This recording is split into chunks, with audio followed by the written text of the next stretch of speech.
Good morning, Math A. Today we are doing lesson 6.4a. We're going to be reviewing some stuff about circles. I know you all have had circles before. You should have your PDF out printed or a piece of paper, or you're doing it electronically, and you're going to fill it in while I am doing the lesson with you. Here we go. So a circle, we have the outside border is actually what the circle is. So if I say a circle, I'm only talking about that outside black border. I'm not talking about the inside. That would be the interior of the circle. We know a circle is a set of all points that are equidistant from the center. So if I take my radius and I go all the way around, then I will have my circle. Somehow I'm not sure what glitched on there. I'll draw that back. Okay, so my center is in the middle. There's my center. I'm going to put a circle around it, call it C. Draw and label the radius CA. So I drew a segment from the center to a point on the circle, and the A is a point on the circle. And then draw the diameter DG. So a diameter also goes through the center of the circle, but it hits 2 points that are on the circle. So I could extend out my radius, but I'm just going to draw another one since it's labeled different. It has to go through the center, and then I'm going to label that D and G. But it also goes through C. So it's a chord that goes through the center. All right, so now we're going to talk about some of the things. The set of all points in a plane that are given distance from the center. It is named by its center.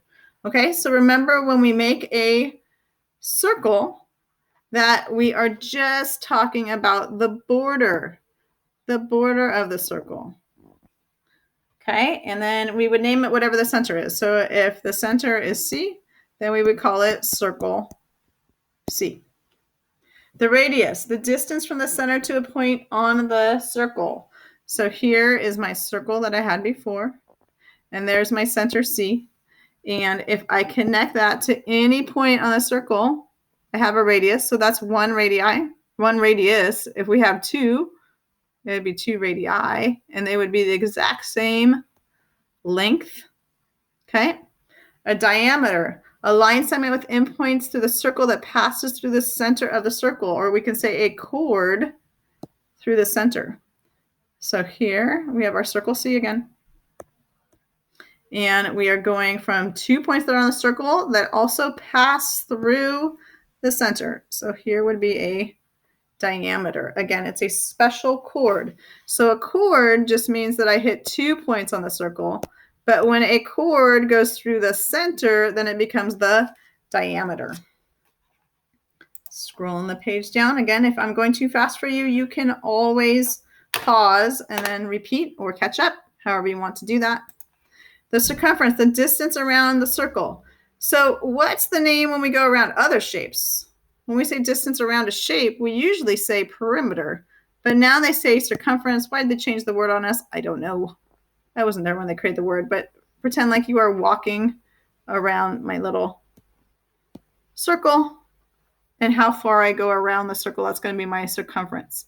And the area, the space inside the circle, this makes me sad. It shouldn't say space. It should say number of square units.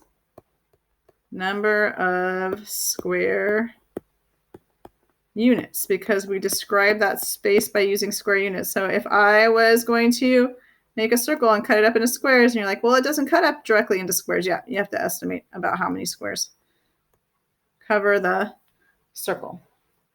Questions on the vocabulary, you can always come to the Google Hangout and ask.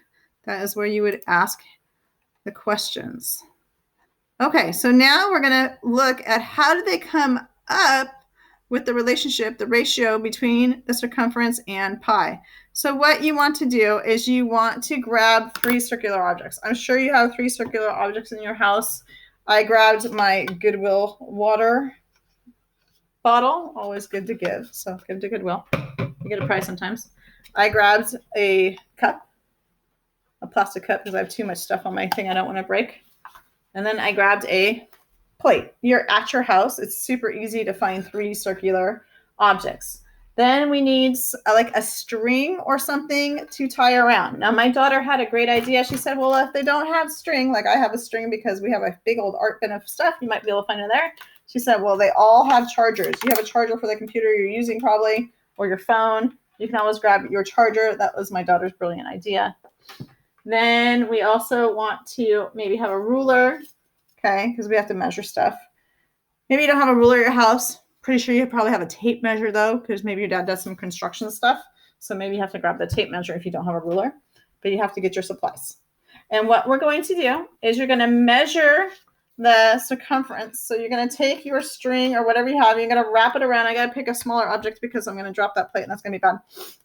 You are going to wrap it around and make sure you have your ends. And then you're going to figure out where it lands, and you're going to measure it on your ruler.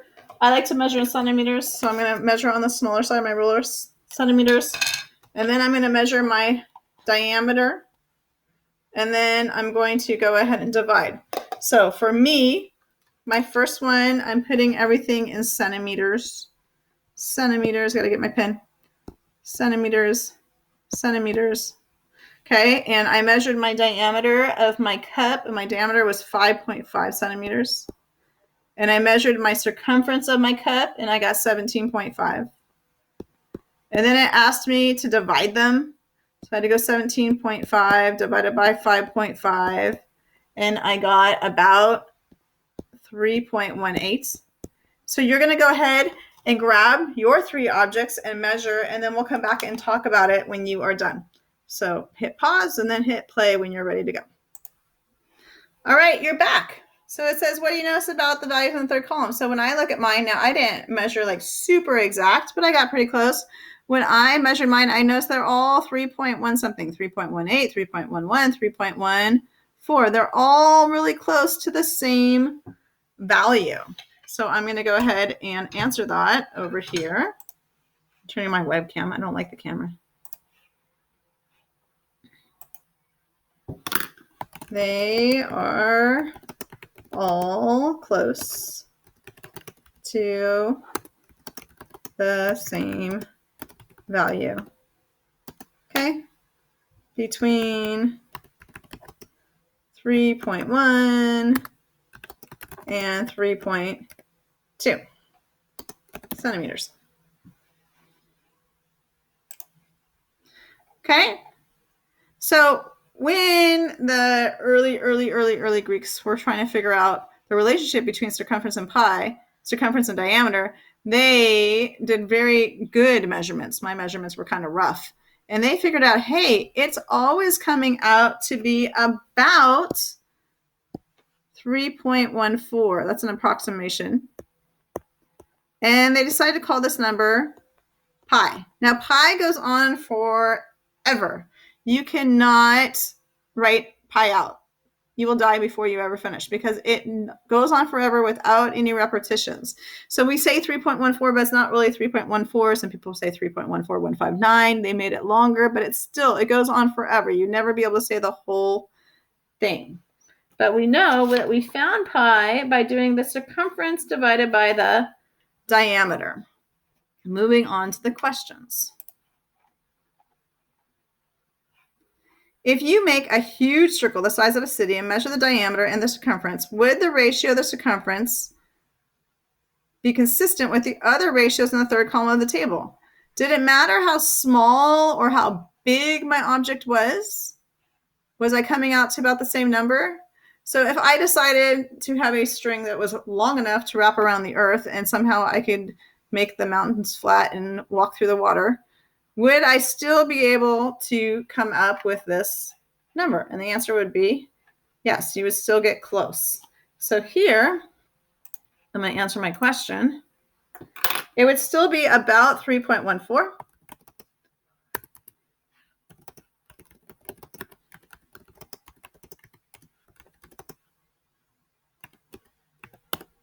Okay, so anytime that we are taking the circumference and dividing by the diameter, so circumference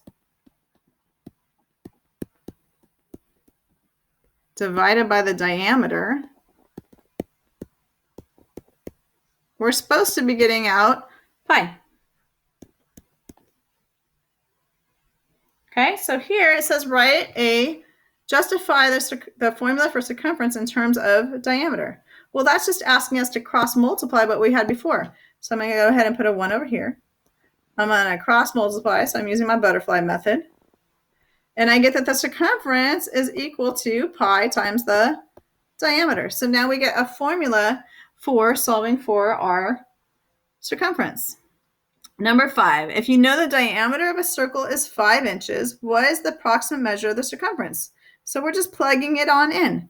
We're going circumference is equal to pi times 5. We usually write 5 pi.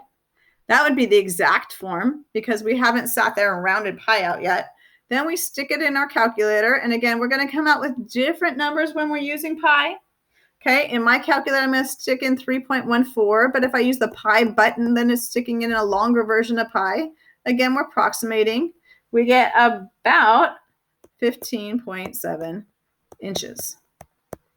So when you are using an approximation of pi, if you get 15.7 and I get 15.8 or 15.6, that is close enough. We both have rounding issues because there's no way that we plug pi into our calculator. Justify a formula for circumference in terms of the radius. Well, how many radii are in a diameter? So we have to think here. If I have a radius, I need my pen.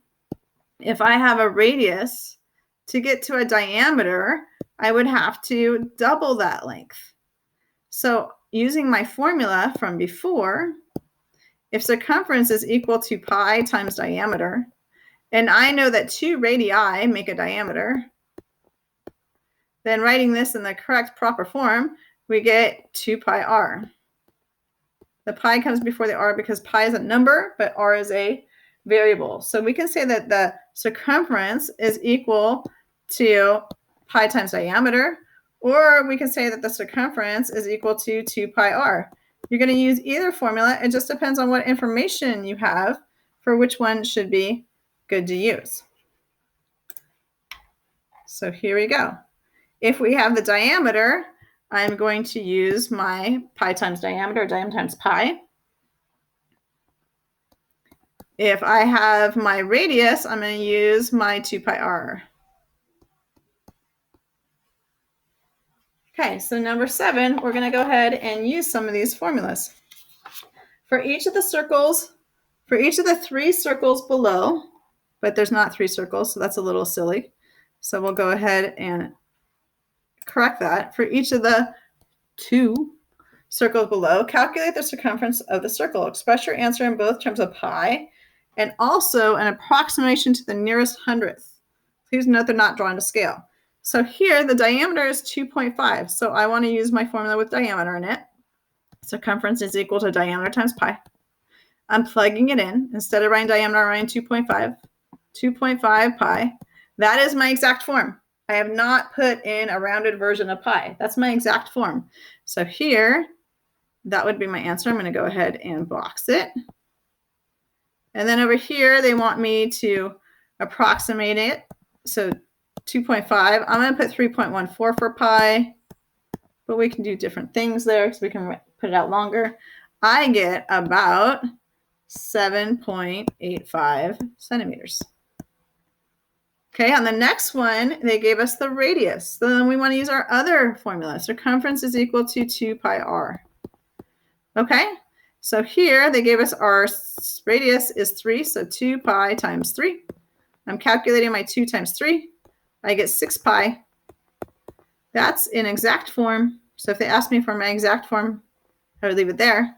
If they ask me for my approximate form, I'm going 6 times 3.14. When I do that, I get about 18.85 units.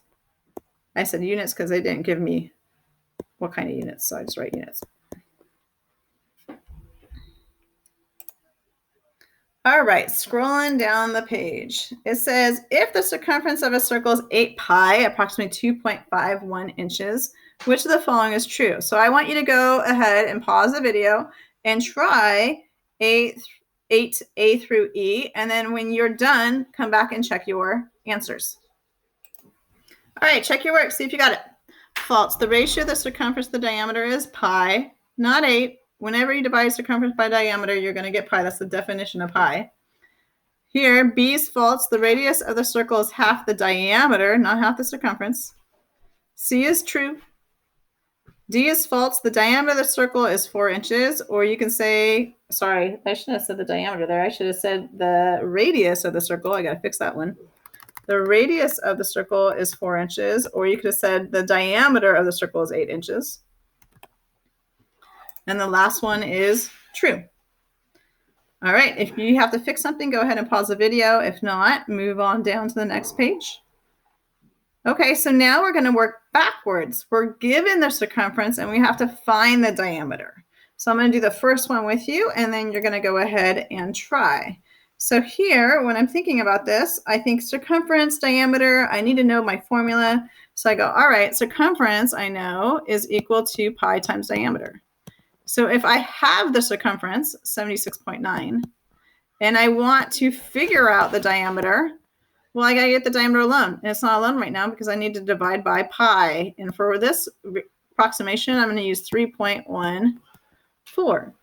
And 76.9 divided by 3.14, I get about, again, it's approximation, so we're using our squiggle, about 24.5 inches.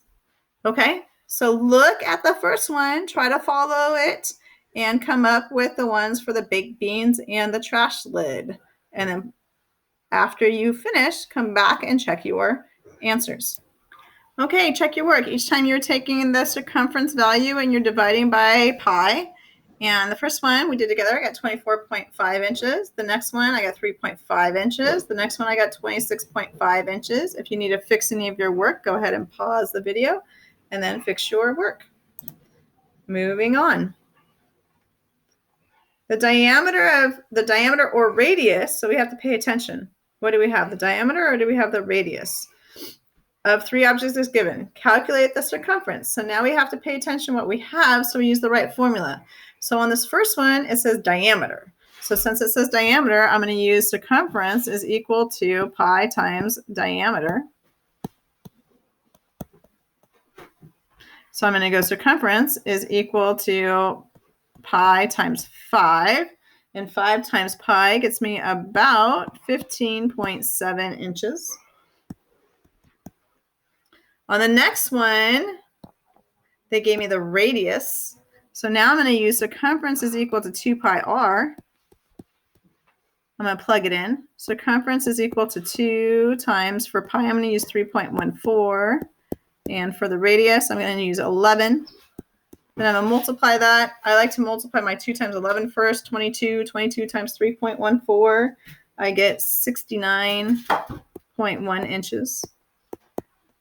Okay, pause the video. Try the last one. See if we get it right together. All right, on the last one, you should have got 56.5 inches. If you need to fix your work, go back and fix your work. And we're scrolling down to the last page, and now we have some word problems. Randy's circular garden has a radius of 1.5 feet. Okay, so I'm going to highlight. It's important that it's a circle. It's important that the radius is 1.5 feet. Okay. He wants to enclose the garden with edging. So I have to think, does edging mean circumference or area? Edging, if I'm going around the shape, it's circumference. So I know I'm dealing with circumference. They cost 75 cents per square foot. How much will the edging cost to surround the entire garden? So first, I have to figure out the circumference of the garden. So some people are visual. You like a picture. So if you need to draw a picture, go ahead. I've got my circle. And my radius is 1.5 feet. And the first thing I have to do is find circumference. So I go circumference is equal to 2 pi r. My radius is 1.5. 1.5 times 2 is 3. 3 times pi, I'm going to my calculator go 3 times 3.14. And I get that the circumference is going to be about 9.42 feet. Now, when I go to the hardware store, I have to pay for something, and it says 75 cents per square foot. I've got a little bit over 9 feet. So I have to pay 75 cents, a little bit more than 9 times. So I'm going to be multiplying on that second part. So we weren't done when we found the circumference. There was 2 parts to it. So now to get the cost, I have to go 9.42 times 75 cents per foot. I get about $7.07. Then we answer our question in a sentence. So who is this guy? Randy. Randy will pay about $7.07 for the edging. Okay, make sure you start with a capital and with a cent period. Our grammar does not go out the window because we're in math class. All right, last question.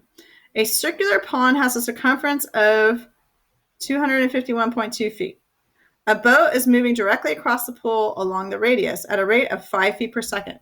How long does it take the boat to get from the edge of the pool to the center? So first we have to find the radius, and we were given the circumference. So I go, all right, circumference is equal to 2 pi r. They told me my circumference was 251.2. I have to figure out my radius. So when I'm solving this, I always go, well, why is the radius not by itself? It's not by itself because there's a 2 and there's a pi. So I have to divide both sides by 2 pi. So in my calculator, I can take my number and divide by 2 and then divide by pi, or I can divide by pi and then by 2, or I can multiply 2 times pi and then divide that top number by that. Either order is fine. And when I do that, I get about 40. So my radius is about 40 feet. Okay. Scrolling down. Find the time it takes the boat to get from the edge of the pond to the center of the radius. Well, the boat is going at a rate of 5 feet per second. I have to go 40 feet. So if I'm going 5 feet per second and I go for 40 feet, we're going to have 8 seconds. I have 40 feet. And in 1 second, I'm covering 5 feet. So I'm multiplying that. We're divide by 5, same thing. And we get 8 seconds. So answering my final question here.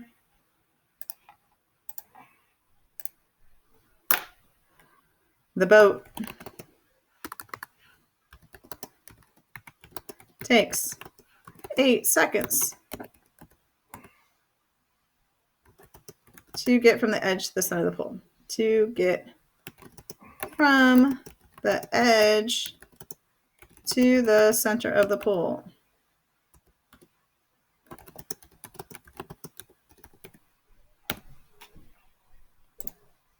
All right, you are done with your lesson. Now it's time to go do your homework. So go do your homework. If you have questions on your homework, you can post a question in your Google Classroom, or you can come to the Google Hangout and I will help you through your questions. Have a wonderful night.